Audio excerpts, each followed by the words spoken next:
অনেক সময় আমরা এক্সট্রা সল্ট দিয়ে থাকি। এই এক্সট্রা সল্টটা যাতে না দেওয়া হয়ে থাকে এটি খেয়াল রাখতে হবে, বিশেষ করে যাদের কনজেস্টিভ হার্ট ফেলিয়ার আছে তাদের ক্ষেত্রে তো অবশ্যই খুবই এটি মারাত্মক। যদি এক্সট্রা সল্ট নিয়ে থাকেন তাহলে হয়তো আপনাকে ওই পেশেন্টদেরকে হয়তো হসপিটালাইজেশন হতে পারে। অনেকেরই কিন্তু এই সময় মানে এই গরমের জন্য বিভিন্ন ধরনের অ্যালার্জিক রিয়াকশন হয় স্কিনে, রাইট? সেটা সানলাইটের সংস্পর্শেই হোক বা গরমের কারণে হোক। সেক্ষেত্রে আসলে সেই জিনিসগুলো কিভাবে আমরা হ্যান্ডেল করব? বাচ্চারা এবং বড়রা বিভিন্ন ধরনের আউটডোর অ্যাক্টিভিটিসে ইনভলভ থাকে এবং কিছুদিন পরে হয়তো স্কুল ছুটি হয়ে যাবে, তখন আরো বেশি বাড়বে। তো এই বিষয়গুলোর ক্ষেত্রে এই সামার টাইমে আসলে কি ধরনের সতর্কতা অবলম্বন করা উচিত এবং বা কি ধরনের সমস্যা হতে পারে, কি ধরনের ঝুঁকি আছে যদি একটু বলেন। কারেন্ট টেম্পারেচার আপনার সামারে অনেক বেড়ে যায় বাইরের তুলনায়, তো কোনো অবস্থাতে কোনো বাচ্চাদেরকে কারের মধ্যে রেখে কোথাও আপনারা বাইরে যাবেন না। আমার মনে হয় যে একটু খাবার দাবার নিয়ে যদি কথা বলি, এই গরমের সময় মানে কি ধরনের খাবার পছন্দ করা উচিত? আরেকটা প্রশ্ন হচ্ছে যে এই খাবার দাবারের বিষয়ে যারা সুস্থ মানুষ তাদের কথা আলাদা, কিন্তু যাদের বিভিন্ন সমস্যা আছে, বিশেষ করে যাদের ডায়াবেটিস বা হাইপারটেনশন আছে, তাদের ক্ষেত্রে খাবার দাবারের কোনো আলাদা সতর্কতা অবলম্বন করা উচিত কিনা? আমরা তো এই সময় অনেক পিকনিক করে থাকি বা বারবিকিউ করে থাকি, তো বিশেষ করে বিভিন্ন ধরনের সালাদ, বিভিন্ন ধরনের যে ওপেন বারে যেগুলো আমরা খাওয়া দাওয়া করে থাকি, খুবই খেয়াল রাখতে হবে যাতে এটি কোনো অবস্থাতে যাতে কন্টামিনেটেড যাতে না হয়ে থাকে। অনেকে হয়তো স্যানিটেশনের ব্যাপার হতে পারে কিংবা আপনার যে টেম্পারেচারের ব্যাপার হতে পারে, এগুলো থেকে খেয়াল রাখতে হবে। সুতরাং সালাদের ব্যাপারে খুবই কেয়ারফুল থাকতে হবে যাতে এটি ভালোভাবে এটি ওয়াশ হয়েছে, এটি একটি ব্যাপার গেল। আর মিটের ব্যাপারে যতটুকু সম্ভব আমরা মিট, তারপরেও কিন্তু আপনার আমি বলবো না একদম খেতে পারবেন না, কিন্তু এগেইন যেরকম লিমিটেশন হওয়ার দরকার সেরকম লিমিটেশন থাকতে হবে। আবার অনেক সময় আমরা বিভিন্ন বারবিকিউর জন্য বা অনেক কিছু আমরা ম্যারিনেটেড করে থাকি, সেটা ঠিক আছে, কিন্তু অনেক সময় আমরা এক্সট্রা সল্ট দিয়ে থাকি। এই এক্সট্রা সল্টটা যাতে না দেওয়া হয়ে থাকে এটি খেয়াল রাখতে হবে, বিশেষ করে যাদের কনজেস্টিভ হার্ট ফেলিয়ার আছে তাদের ক্ষেত্রে তো অবশ্যই খুবই এটি মারাত্মক। যদি এক্সট্রা সল্ট নিয়ে থাকেন তাহলে হয়তো আপনাকে ওই পেশেন্টদেরকে হয়তো হসপিটালাইজেশন হতে পারে। সুতরাং এটি খেয়াল রাখতে হবে। আর বিশেষ করে অনেক ফ্যাটি ফুড যাতে আমরা যাতে না খেয়ে থাকি সেদিকেও খেয়াল রাখতে হবে। যে সময় অনেক পিকনিক হয় এই সামার টাইমে, তো পিকনিকের সময় একটা বিষয় কিন্তু লক্ষ্য রাখতে হবে যে আপনি যে খাবারটা খাচ্ছেন সেটা ঠিক আছে কিনা, মানে এটা কিন্তু অবশ্যই লক্ষ্য রাখতে হবে, কারণ এই গরমের সময় কিন্তু রান্না করা খাবারও কিন্তু একটু বেশিক্ষণ থাকলে কিন্তু সেটা নষ্ট হয়ে যায়। এটা একটা বিষয়, এই বিষয়টা অবশ্যই আপনি লক্ষ্য রাখবেন। যে কোনো খাবারই আপনি সেটা একটু যদি শুকে দেখেন তাহলে কিন্তু বুঝতে পারবেন যে নষ্ট হলো কিনা, বা একটু যদি সামান্য চেখে দেখেন তখনও কিন্তু বোঝা যাবে। কাজে এটা খুবই গুরুত্বপূর্ণ একটি বিষয়। আরেকটি বিষয় যেটা মঞ্জুর মোর্শেদ খুব গুরুত্ব দিয়ে বলেছেন, সেটা আমি আবারও আপনাদের বলতে চাই, সেটা হচ্ছে যে সালাদের ব্যাপারে। কারণ যখন আমরা সালাদ গ্রহণ করি এই সালাদ গুলো কিন্তু সবার আগে নষ্ট হয়ে যায়, তখন কিন্তু তা থেকে কিন্তু ফুড পয়জনিং হতে পারে। কাজে ফুড পয়জনিং কিন্তু অন্যতম একটি কারণ হচ্ছে যে এই সালাদ গুলো যখন নষ্ট হয়ে যায় সেটা যদি কেউ গ্রহণ করে তখন কিন্তু সেটা হতে পারে।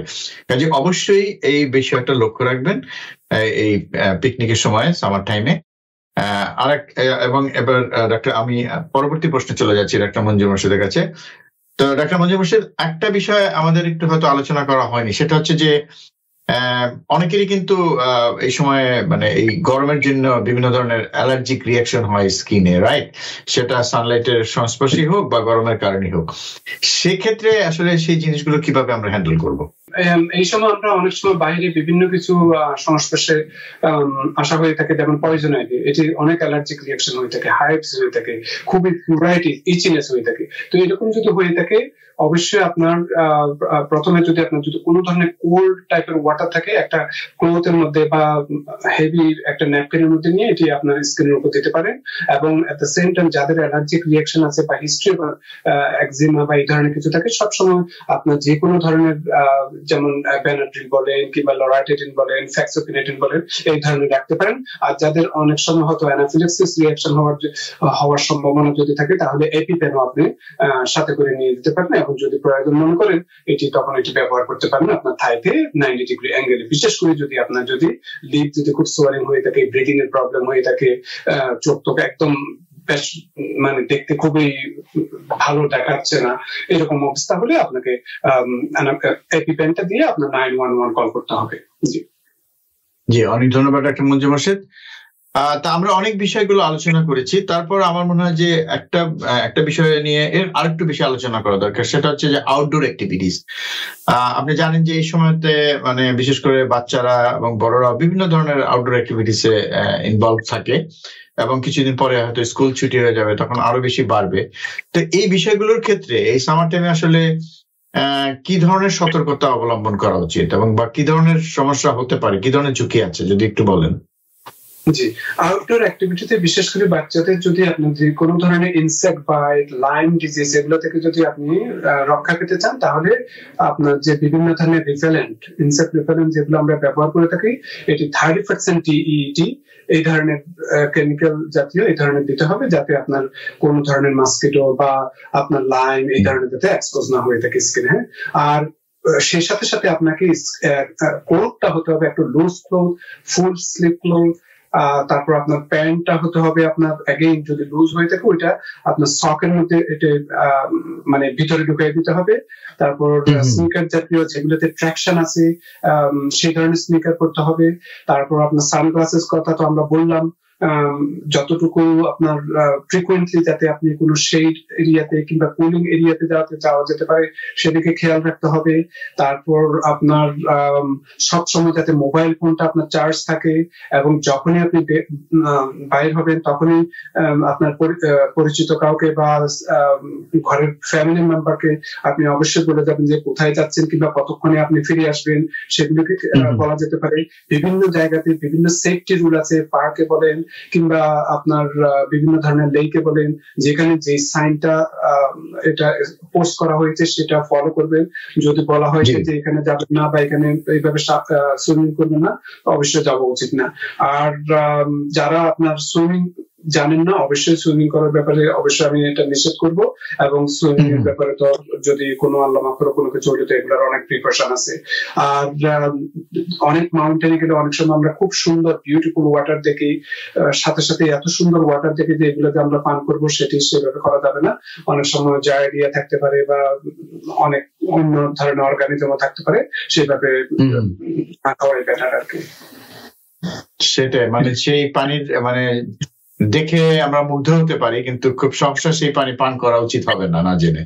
অনেক ধন্যবাদ। কাজে এই বিষয়গুলো খুবই গুরুত্বপূর্ণ, কারণ আমরা যখন এই সময় আউটডোর অ্যাক্টিভিটিসে যাই, বিভিন্ন জায়গায় বিভিন্ন পরিবেশ, নৈসর্গিক পরিবেশ দেখে আমরা মুগ্ধ হই, এবং অনেক সময় সেগুলোর মধ্যে আমরা ডুবে যেতে চাই। কাজেই সেটা যাব অবশ্যই, উপভোগ করব, কিন্তু স্বাস্থ্যের বিষয়টা আমাদের লক্ষ্য রাখতে হবে। কাজে এই যে পানির কথাটা বললেন সেটা যেন আমরা গ্রহণ না করি।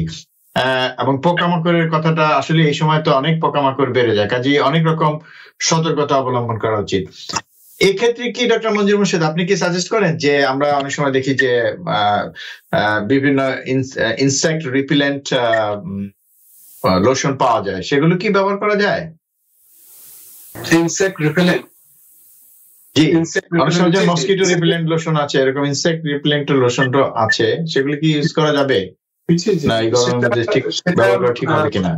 সেটা ব্যবহার করা যেতে পারে, যদিও ডিইটি আপনার ইপিএ অনেক আগে একটা এক ধরনের আপনার রেস্ট্রিকশন দিয়েছিল।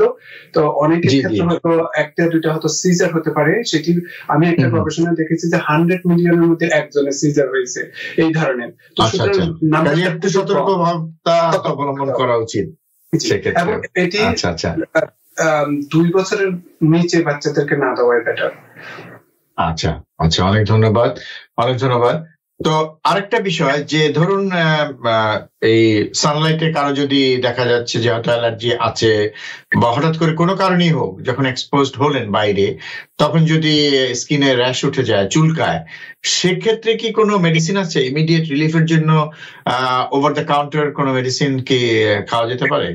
জি জি, ওভার দ্য কাউন্টার যদি আপনি নন ড্রাউজি মেডিসিন নেওয়ার চিন্তা ভাবনা করে থাকেন, তাহলে লরাটিডিন দেওয়া যেতে পারে, ফ্যাক্সোফিনাডিন দেওয়া যেতে পারে। আর যদি বেনাড্রিল বা ডাইফেনহাইড্রোমেন এগুলো যদি দিয়ে থাকেন, তাহলে হয়তো ওনার সাথে সাথে বা আধা ঘন্টা পরে হয়তো ঘুম আসার সম্ভাবনা আছে, কিন্তু অনেক সুদিন রিলিফ হবে।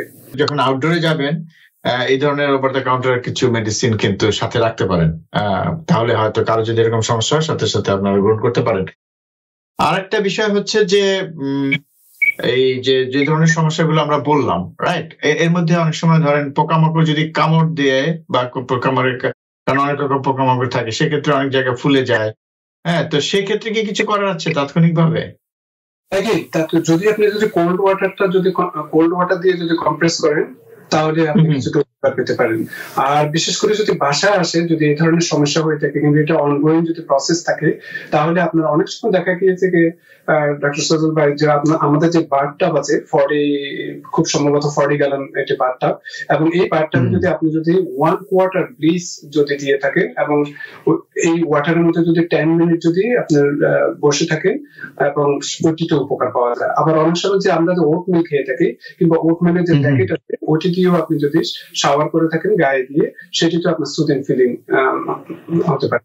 তবে শাওয়ার যাতে বেশিক্ষণ যাতে না হয়ে থাকে, এইদিকে খেয়াল রাখতে হবে, ম্যাক্সিমাম 10 মিনিট, এবং এরপরে টাওয়াল দিয়ে এটি খুবই ঘষে আমরা স্কিনটাকে ড্রাই না করি, সেদিকে খেয়াল রাখতে হবে। এখন এটি হচ্ছে যে হোম, বাইরের ব্যাপারে বললেন। জি, অনেক ধন্যবাদ, অনেক ধন্যবাদ।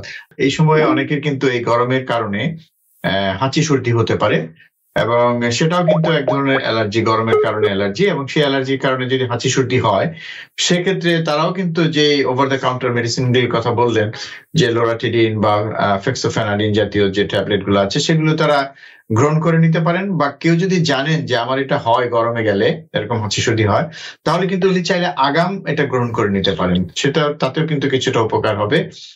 এবং কোন কোন ক্ষেত্রে কারো যদি অ্যালার্জিক রাইনাইটিসের জন্য বিভিন্ন ধরনের স্প্রে আছে, স্টেরয়েড স্প্রে বা অন্যান্য স্প্রে যেগুলো আছে, সেগুলো যদি ব্যবহার করতে চান, সেগুলো চাইলে ব্যবহার করতে পারেন। কাজে এই আপনি যখন বাইরে যাবেন, আউটডোর অ্যাক্টিভিটিসে যাবেন, পিকনিকে যাবেন, তো কারো যদি এই ধরনের সমস্যা থাকে, তাহলে কিন্তু এই প্রস্তুতিটা আপনি নিতে পারেন। সেই ওষুধগুলো কিন্তু যদি আপনি আগের থেকেই নেন, সেক্ষেত্রে কিন্তু দেখা যাবে যে আপনার এই সমস্যাগুলো যেগুলো মানে হয়, সেগুলো থেকে আপনি রেহাই পাবেন, এবং আপনার যে বাইরে যে পিকনিকটা বা বাইরে যে ঘোরাফেরাটা করবেন, যে ঘুরতে ফিরতে যাচ্ছেন আনন্দের জন্য, সেটা কিন্তু আসলে ব্যাহত হবে না। কাজে এই বিষয়গুলো লক্ষ্য রাখতে হবে। এবং একই সাথে আমরা এই গরমের সময় অনেকে বিচে যাই, তখনও কিন্তু আমরা লক্ষ্য রাখবো যেন সানস্ক্রিনটা আমরা ব্যবহার করি, এবং সানস্ক্রিন ব্যবহার করলে কিন্তু দেখা যাবে যে আপনার সেই যতক্ষণ আপনি বিচে থাকছেন, তখন যে সানবার্ন হওয়ার কথা, সেটা কিন্তু ততটা হবে না। কাজে এটা থেকে কিন্তু আপনার ত্বক সুরক্ষিত থাকবে। এবং ডাক্তার মঞ্জুর মুর্শিদ আরো একটা কথা বলেছিলেন যে এ সময় বাইরে গেলে অবশ্যই আপনি যে কাপড়টা পরবেন, ঢিলেঢালা কাপড় পরবেন, সুতি কাপড় পরা ভালো, এবং একই সাথে আপনার ফুল স্লিভ, মানে আপনার শরীর যদি ঢেকে থাকে তাতেই ভালো। কারণ একটা ভুল ধারণা আছে যে গরমের সময় কম কাপড় পরলে বুঝি কম গরম লাগবে, আসলে কথাটা কিন্তু ঠিক অতটা সত্যি নয়। কারণ আপনি যদি ফুল স্লিভের ঢিলেঢালা সুতি কাপড় পরেন, তাতে কিন্তু আপনি একটু কমফোর্টেবল থাকবেন, আরামে থাকবেন। তো ডাক্তার মঞ্জুর মুর্শিদ আরেকটা বিষয়ে একটু আলোচনা করতে চাই, আমরা জানি না এটা আজকের বিষয়ের সাথে ঠিক ততটা সম্পৃক্ত কিনা, সেটা হচ্ছে যে কার্বন মনোক্সাইড পয়জনিং এর কথা আমরা শুনি এই সামার টাইমে। এর সাথে আসলে কার্বন মনোক্সাইড পয়জনিংটা কখন হতে পারে এই সামার টাইমে, বা এই ক্ষেত্রে একটু যদি বিষয়টা একটু খুলে বলেন। জি, সচরাচর কার্বন মনোক্সাইড আমরা উইন্টার সময় যখন আমাদের দরজা জানালা সবই বন্ধ থাকে, অনেক হিটিং সিস্টেমটা আমাদের অ্যাক্টিভেট হয়ে থাকে, এই জন্য আমরা কার্বন মনোক্সাইডটা দেখে থাকি। কিন্তু এট দ্য সেম টাইম আপনার সামারও এটি কিন্তু হতে পারে। যেমন সামারে যদি আপনার এয়ার ফিল্ট্রেশন, ইনসাইডের এয়ার ফিল্ট্রেশন যদি ভালো না হয়ে থাকে, এক্সস্ট ফ্যানটা যদি ভালো না হয়ে থাকে, তখন অনেক সময় অ্যাকুমুলেট হয়ে থাকে। আমরা অনেক সময় দেখা যায় যে আমরা আইডলিং করে আমরা কারটা স্টার্ট দিয়ে এয়ার কন্ডিশন চালিয়ে বসে রয়েছি, তো অনেক সময় এগুলো ফিল্টার সিস্টেমটা যদি ভালো না হয়ে থাকে, কার্বন মনোক্সাইড অ্যাকুমুলেট হতে পারে। আপনারা জানেন কার্বন মনোক্সাইড এটি অডরলেস গ্যাস, এটিতে আপনি আগে আমি যেটা বললাম হিট স্ট্রোকের মতো ওই ধরনের সিম্পটম হতে পারে।